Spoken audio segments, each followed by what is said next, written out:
आखिर क्या हो रहा है बंगाल में? जैसा कि हमने आज देखा था कि ईडी अधिकारी बंगाल के कई इलाकों में छापेमारी करने पहुंचते हैं और खुद वहां के उपद्रवी उन्हें अस्पताल पहुंचा देते हैं।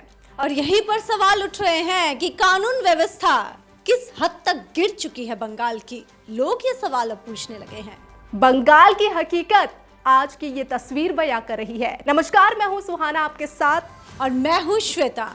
जैसा कि बंगाल में आज सुबह ही बड़ी हलचल देखने को मिली। हमने देखा था कि किस तरह से बंगाल के अलग अलग इलाकों में ईडी छापेमारी करने पहुंची थी राशन घोटाला मामले को लेकर, लेकिन जो तस्वीर सामने आई वो सभी को झकझोर करने वाली थी। बिल्कुल, और ऐसी तस्वीरें जो बंगाल पर ऐसे कुछ सवाल खड़े कर दे रहे हैं सुहाना, कि देखकर लोग दंग रह जा रहे हैं कि एक ईडी ऑफिसर पहुंचते हैं जगह पर जहां पर ड्यूटी पर वो थे और वहां पर अपने काम वो कर रहे थे और उसी वक्त उन पर हमला किया गया। सीधे वहां से अस्पताल जाना पड़ा। और यही नहीं बल्कि मीडिया कर्मी को भी यहाँ पे घायल कर दिया गया। आखिर किस ओर जा रहा है ये पश्चिम बंगाल? कहीं इसकी स्थिति जम्मू कश्मीर की तरह तो नहीं होने वाली? क्या यहाँ राष्ट्रपति शासन लागू करने की जरूरत है? अब सवाल ऐसे ही उठ रहे हैं और जवाब कौन देगा, ये भी और एक बड़ा सवाल इस वक्त देखा जा रहा है। लेकिन इस मामले में जाना जा रहा है कि शुभेंदु अधिकारी जो विपक्ष के नेता है, उन्होंने गृह मंत्री से इस पूरे मामले में बातचीत की। जी बिल्कुल, बंगाल में कुछ हो और विपक्ष टीएमसी को आड़े हाथों ना ले, भला ये कभी हो सकता है?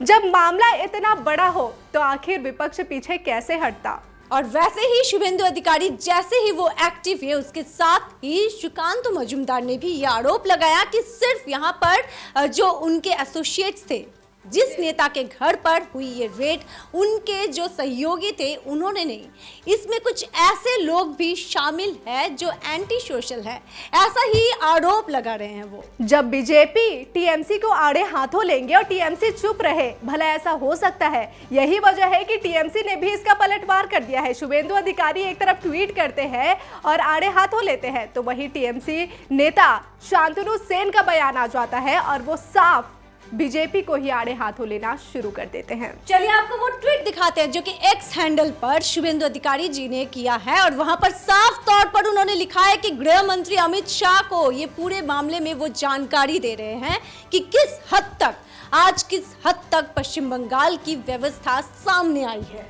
जी हाँ, ये सीधी तस्वीर आप अपनी स्क्रीन पर देख सकते हैं। शुभेंदु अधिकारी उन्होंने आज ट्वीट किया है और आज जो ईडी ने छापेमारी की थी और ईडी पर जो हमला हुआ है, मीडिया कर्मियों पर जो हमला हुआ है, इस पूरे हमले का जिक्र उन्होंने इस ट्वीट पर किया है। साथ ही उन्होंने होम मिनिस्टर को भी यहाँ पर टैग किया है। साथ ही आपको बता दें कि एनआईए से जांच की भी मांग शुभेंदु अधिकारी ने की है।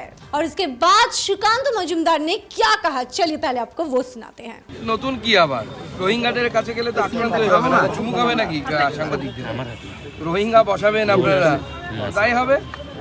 এখন মানবতা বেড়ে হচ্ছে পেছন দিয়ে, দেখতে থাকুন আরো কি হয়। इसी बीच कुणाल घोष का भी बयान सामने आ रहा है। क्या कुछ कह रहे हैं, आइए आपको सुनाते हैं। সন্দেশখালীর ঘটনা অত্যন্ত উদ্বেগজনক, একই সঙ্গে দুর্ভাগ্যজনক, কিন্তু এর পেছনে রয়েছে প্ররোচনা। লাগাতার ধারাবাহিকভাবে কার্যত রোজ শুধুমাত্র তৃণমূলকে বেইজ্জত করবে বলে বিজেপির নির্দেশে সেন্ট্রাল এজেন্সি এবং সেই সঙ্গে সেন্ট্রাল ফোর্স বিভিন্ন এলাকায় গিয়ে তল্লাশির নামে প্ররোচনা দিচ্ছে এবং সেটা কার্যত ধারাবাহিক ঘটনায় পরিণত হয়েছে। একদিকে শুভেন্দুর মতো করাপ্টেড রেজিস্টার্ড চোর, ক্যামেরার সামনে টাকা নেওয়া সিবিআই এর এফআইআর নেমড, তাদের বাড়িতে রেড হয় না, কিন্তু যেখানেই বিজেপি সংগঠনে পাল্লা দিতে পারছে না সেই জায়গাগুলোকে গিয়ে এলাকার মানুষকে প্রভোগ করছে, প্ররোচনা দিচ্ছে, গন্ডগোল তৈরি করার চেষ্টা হচ্ছে। এই ধরনের অভিযোগ আমাদের কাছে বারবার আসছে। तो जैसा कि आपने देखा कि सुकांत मजूमदार इस पूरे मामले को लेकर टीएमसी पर हमलावर नजर आ रहे हैं। शुभेंदु अधिकारी भी ट्वीट कर देते हैं, तो वही शुभेंदु अधिकारी के इसी ट्वीट का पलटवार किया है टीएमसी नेता शांतनु सेन ने। क्या कुछ कह रहे हैं, आइए आपको सुनाते हैं। देखिए, संदेशखाली में ईडी का जो ऑफिसर लोग थे और उनका साथ जो सेंट्रल फोर्स का आदमी लोग थे, वो लोकल पीपल को बुरी तरह इरिटेट कर रहे थे, प्रोवोक कर रहे थे। इसके लिए स्पॉन्टेनियस रिएक्शन हुआ है। प्रॉब्लम यह है कि पूरा देश का आम आदमी ये Delhi monitored deep conspiracy, big conspiracy देखते देखते पूरी तरह थक गया।